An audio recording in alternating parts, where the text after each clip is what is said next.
Hospitality is assumed and often missed, but shouldn't it be a given in the household of faith? You don't want to miss our next guests who practice hospitality through sharing food. That's right, food. Don't leave, stay tuned. You're watching Ministry in Motion, where we share best practices for your ministry in the 21st century.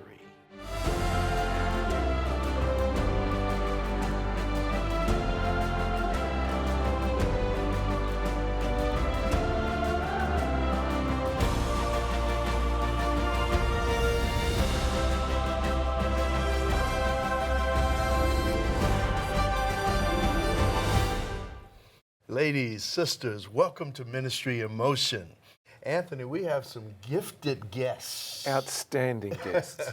And they're gifted in many ways. Doreen is a lawyer, Debora is a nurse, and Lois is a nurse.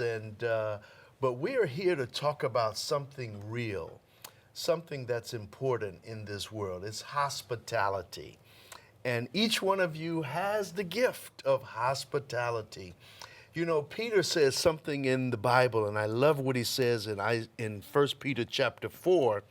He says, if you serve people, and he encourages us to serve one another, he says, do it without grumbling. Serving without grumbling. So first of all, let's just dive right in. What is your personal definition of hospitality?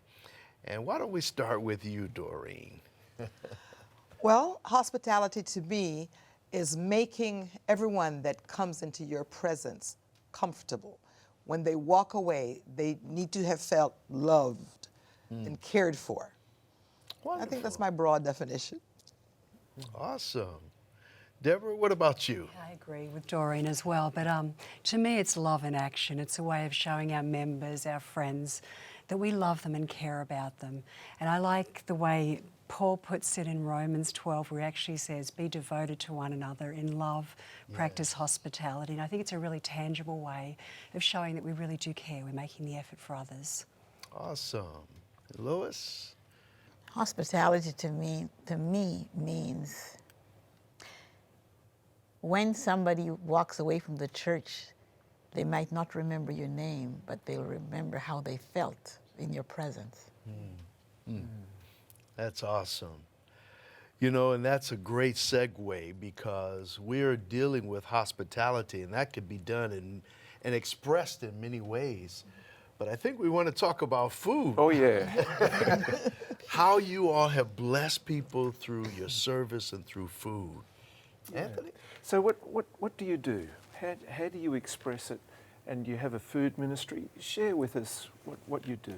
Well, I'll speak from the perspective of my church. I'm the hospitality leader for my church. And one of the things that we try to do at Emmanuel Brinklow is make sure that nobody comes into the church, no visitor, and is at a loss for some place to eat. So it may be the church providing a meal on a particular Sabbath, or individual members seeking out the guests and then inviting them to their own home. Because I've experienced it. You've gone visiting and it's Sabbath, and you know, sometimes you just want the fellowship, not even the food, but sometimes you just don't want to be in a hotel room by yourself.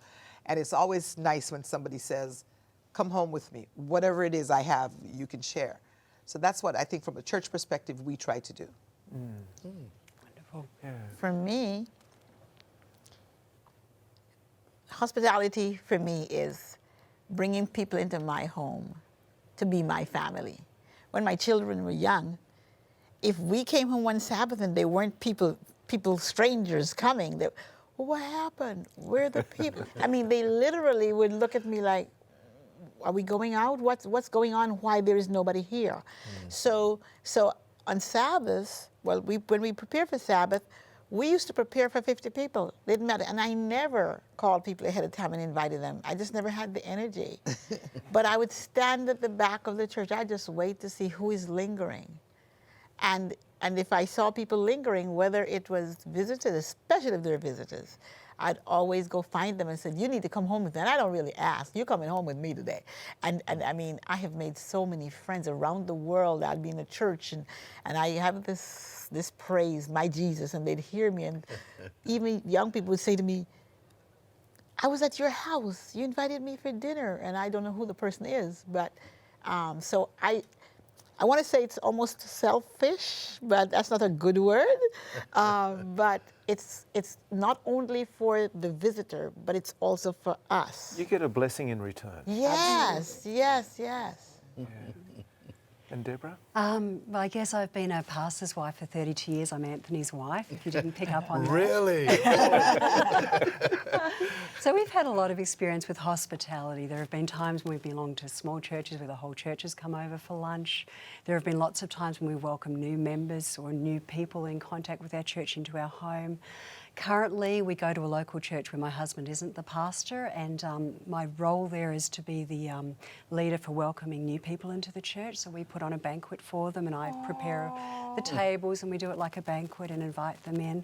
I'm also one of the youth leaders at our local church, so every Sabbath morning I put on a breakfast for the youth, and I think that's a way of showing them love, especially now that our children are no longer part of the youth group. You know, the youth realise that I'm there when I don't have to be. It's not my children, and they see the love in action in that way. That's awesome. Yeah, and we still have lots of people at our home, don't we? We do, yeah. Anthony, we have the right guests, man. Well, I think so. This is amazing. You know, somebody right now may say, well, wow, I feel a little overwhelmed. You always have guests. You never close your house on Sabbath. You never lock your front door. I won't share the address.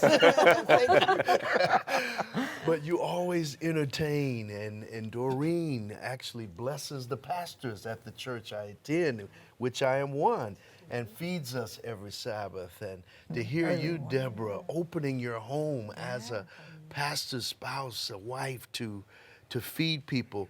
You know, sometimes people feel a little overwhelmed. They don't have a nice house in their minds. They're not as good of a cook. They don't have the fine china or what have you. I mean, there are all kinds of reasons not to be hospitable and not to feed people. What would you share with someone like that who just feels like they're not qualified? Wow. Any thoughts on that? Go ahead. Jump in. My first thought is what you're doing is sharing what you have. So I don't think someone who has been invited to your home is going to come and look at your china, or if you are not a good cook, I think it's a good idea to say, whatever you prepared for Sabbath, if your family thinks it's okay, share it with someone. Okay. I really think that a lot of it has more to do with how that person feels, that this person would welcome me home. Just a short example, one Sabbath at church, there was a guest, and I saw her just standing by herself afterwards, and there was a dinner downstairs, but it was a private dinner for the baby's blessing or something, so I didn't feel that it was appropriate for me to take somebody into, but I know my sister usually takes people home. So I asked the person, she says, well, no, we're visiting here. My family is not Adventist, and I really don't want to go back to the house, because she didn't feel comfortable on the Sabbath in the environment where she was visiting. And so I sent her upstairs, and I said, ask for my sister. And basically I asked Lois to take care of them. But in the meantime, the person who was having the dinner, I said to her, there's a guest here. They're visiting, the people they're staying with are not Adventists. And she said, bring them in. And we did. And the family stayed with us for the entire afternoon. And it was just someplace to be on Sabbath with like-minded people. And so sometimes we have to kind of resist the urge to feel like, well, oh, my house is not as clean as I wanted it to be. But think of the blessing you're being to somebody else. And you'll find that they are just really appreciative. And it blesses you. Yeah. Lois, you're eager to speak. I preached a sermon at, I think it was at Brinklow, one Sabbath, about what do you have in your hand. And one of the things that I told them, you might only have food for you and one more person. Find that one person, and you might not have a table or a chair to sit in. If you sit on your bed and eat, let the person sit beside you. Because it really isn't about your house. It's not about what you have. It's not about whether it's paper or china. It's really about the Sabbath fellowship with another human being, another one of God's children, that whatever love I have, I'm sharing it with you. That person is going to walk away. Think of how I would feel if somebody invited me home and not worry about their house. And we're sitting on the bed with paper, eating and laughing and telling jokes. That's Sabbath. That's who we are. And so we have, when we focus on who God is, we're not going to think about our house. We have to get past that. And the other thing that I said, when the subject has come up and somebody said that to me, I said, if my house is not clean when you come and it bothers you, you want to come back, and that would be okay. Yeah. I will try to clean up, but the point is, my heart says, invite you home. And we do pray before we invite people home. We do say, Lord, show me who you want me to bring home. That really is important because you don't know where somebody's. It's all about you and Jesus. Yeah. And so he will direct you to do. You don't have to worry about somebody coming in and talking. If they talk about you, talking about my Lord, because I'm his child. Yeah. It's wonderful that you've all experienced and doing this, but it does come at a bit of a price. There's a certain amount of energy that's required to put this together. Like, Really? I can see some heads nodding. And there's the expense of the food itself. How do we manage with that?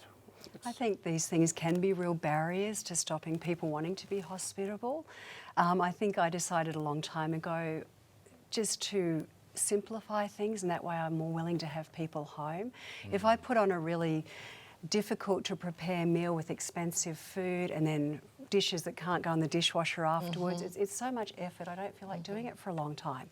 But if I keep the menu simple with healthy seasonal food that's affordable, don't prepare too many dishes, keep it just a few but plenty of food, things that can go in the dishwasher, I'm much more likely to have people regularly because I'm not doing more than I can manage at the time. So I think it's really important to look at your budget in terms of time and money, what you can actually afford to give. Recently I had 2 weekends in a row where I was catering for 30 people. So what actually helped a lot is I went shopping once for all the non-perishable food, bought it for both times, had exactly the same menu, so I wouldn't have to put time and effort into coming up with 2 different menus. I could use some of the food that wasn't used at the first week, the second week, and then just buy perishable food on the day for the second time. So there are ways you can do it without making it too much of an effort. And we've often gone to other people's homes and been a little, our home's very humble, and thought, well, can we have them to our place? But we've decided, as you both said, you give the best of what you have to the Lord, and then I'm sure people accept our gift of love and feel comfortable, even if it's not as good as what they have or what they can prepare or what they can do. It's about giving love, isn't it? Showing hospitality. Absolutely. What I do in budgeting what we spend on food, if, for example, I know I want to invite a couple of people home that I know are coming, and I think, this is going to be a lot for me, I will invite another one of my friends, and they can fix some of the food, and we kind of potluck. So not only am I having visitors over, but I have somebody else to help me with the entertainment of our guests, and it works. People like to be involved, and they bring their best dishes, and we can share. So there's several ways you can do that without it being a burden. Because if it's a burden, then you're not going to keep it up. Yeah. And it, Practical wisdom. Yes. This is just. And another thing that can help financially too is if you have extra food, you always want to have plenty of food for guests.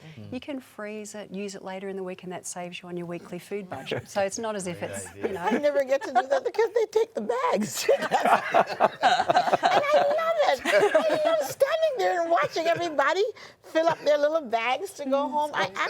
It makes me To feel go good. plates. yeah. Well, I have to clarify that my sister entertains on a large scale. I mean, she always has so much food.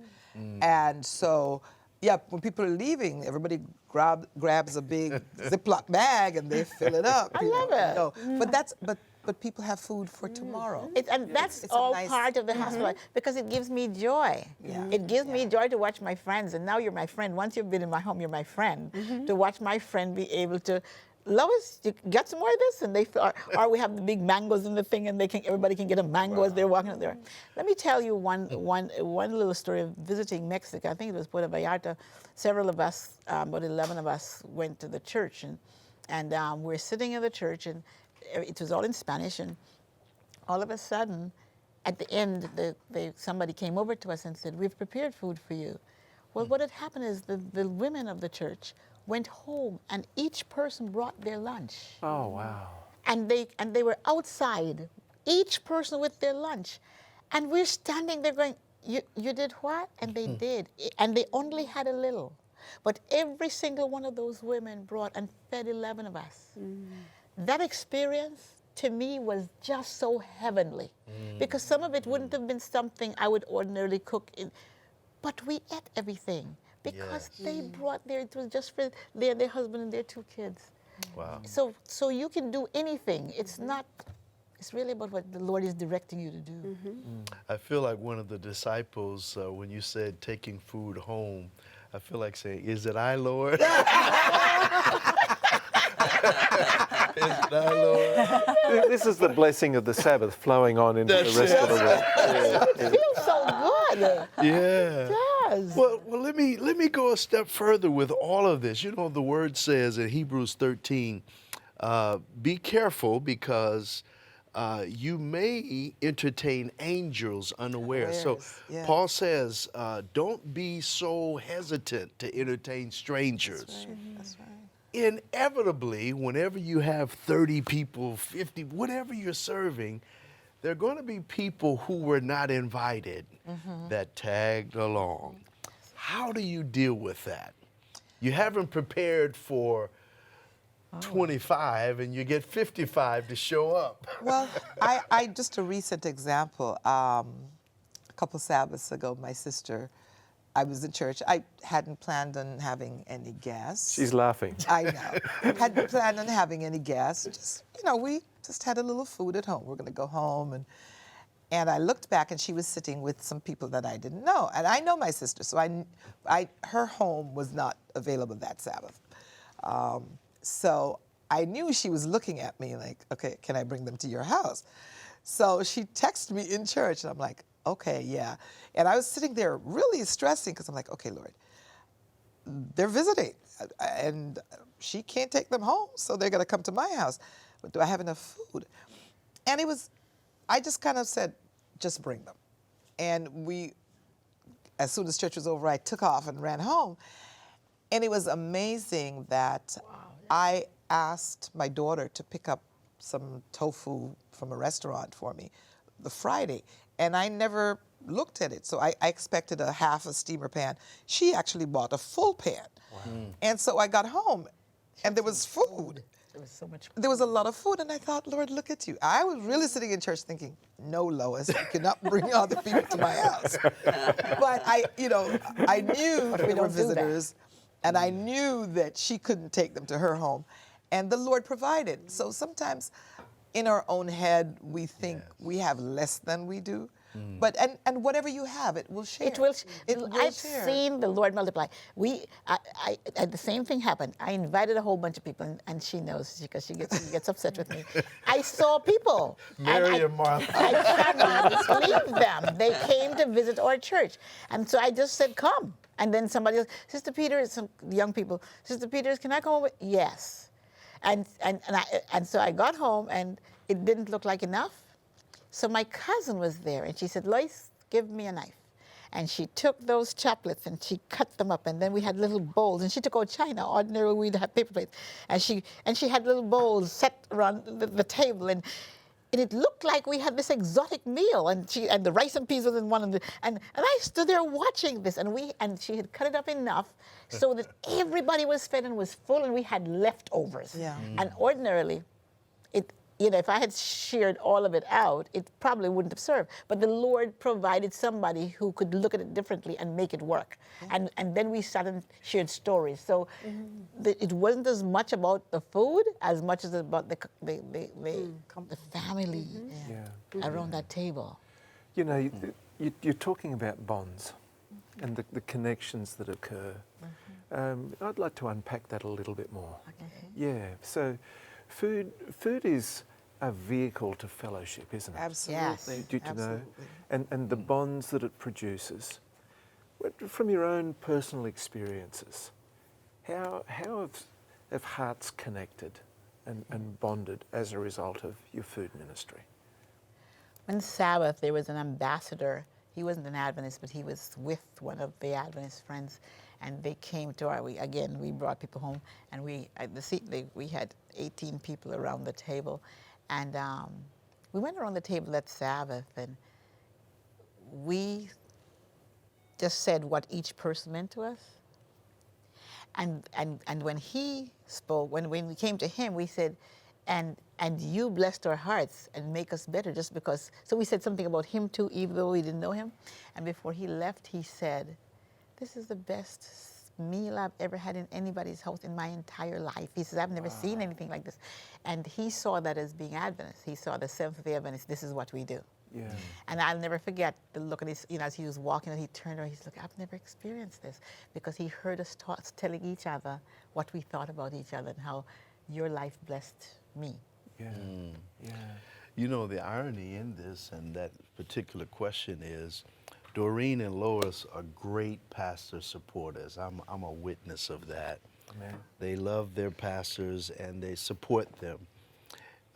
Debora, you are a pastor's wife's spouse, and we're busy a lot of times on Sabbath. I've been blessed to invite them over at least once, but I can't even count the number of times I've been to their house. But Debora, in reverse, as a pastor's spouse, you're inviting people to your house. You know, someone may be listening saying, you know, how in the world can I do this? You talked about sustainability, feeding 30 people, and someone confessed that you will have even fed people in your garage. So I won't We've had tell too many you. to fit in our house, yes. That's right. We've borrowed tables and chairs from the church and set them up. Yeah. But, you know, in terms of when you're really worried about the numbers coming in the food, you can always have pasta and pasta sauce in the cupboard, and there's always ways to multiply the loaves and the fishes, isn't there? But in terms of feedback, you know, we've had wonderful, people love coming to our home. Our children were always thrilled to bring their friends around, even though our home wasn't the nicest amongst the friendship group. But I can speak personally from our experience coming to America as new immigrants. People that lived here, inviting us to their home, made us feel more welcome than anything the church could have done. Our children now, one's at graduate school and one's away at college, and it warms our hearts so much to see the way our church family has rallied around them and invited them into their homes. Just this week we got a text, our oldest daughter has exams this week, and she sent a text saying that a mother of her friend had cooked up a week's worth of vegan food and brought it over to her so she wouldn't have to prepare food during exam week, and she did that last exam cycle as well. Can I get her name? Wow, that's And our daughters have been regularly invited to people's home when they're a long way from us and we can't show them love. The church family has loved them and connected with them. And as parents, we're so grateful, aren't we, that the church is showing love to our children the way we're showing love to other people's children. My and other Jesus. people in the church. My Yeah. Jesus. It's great to be part of this church family. Yes. And you know, if I may, I can remember when I was a university student, before I went to Avondale. It was a government university. I was attending a small church, and it's hard to be a Christian and an Adventist in that type of environment. And Sabbath, the pastor and his wife just said, just come to our place. Any Sabbath that you want for lunch, the door is open, just come. And that connection, you got no idea what that meant to a university kid and how that kept their faith, you know. Yeah. To me, this is just so significant. It is. You know, as we wrap it up, and time is just flying too fast when you're having fun, First, I want to thank you all for your gift of hospitality and being selfless in your giving. Only we will know in heaven how many souls you've won Yes, my Jesus. in the kitchen. Can I just also suggest it doesn't have to be a gift that you have, like in the Bible we're asked to all be hospitable. It's not easy for some, it's harder for others, but we can all give what we have. We don't have to have that gift. It doesn't just have to be pastors' wives and pastoral spouses and people with the gift of hospitality like Lois and Doreen have. It can be any member that can step up and care for others. Yeah. Yeah, thank you for that. You could even direct a person. You see a person there and look like they don't have a place to eat. Just like Doreen was able to say, can somebody please go and tell my sister there's somebody that's going home with her. You can say a person who didn't cook or doesn't necessarily have the wherewithal to bring somebody home today can say, do you have a place to eat? I know some people. I know some people that will take you home. So that's also hospitality, even if you yourself didn't do that. Right.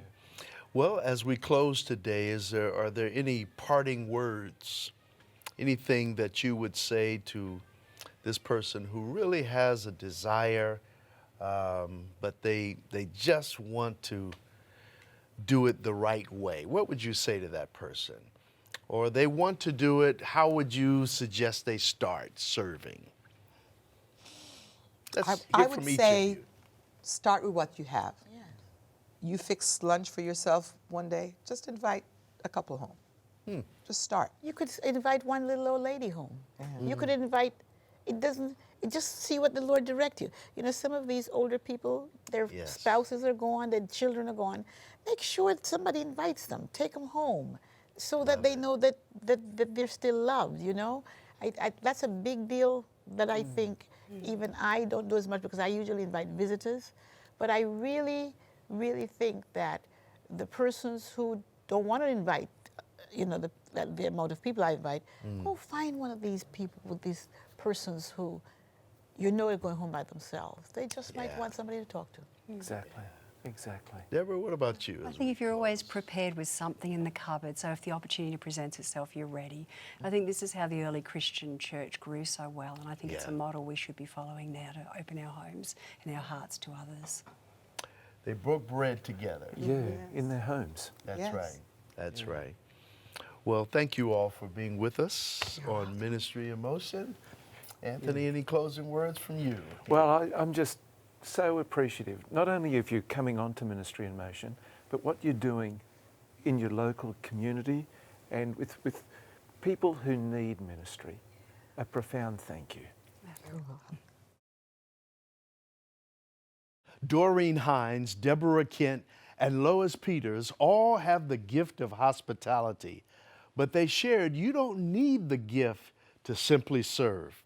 They shared 7 points about hospitality. Number 1, hospitality means to make a devoted effort of love and care to anybody who comes through your doors.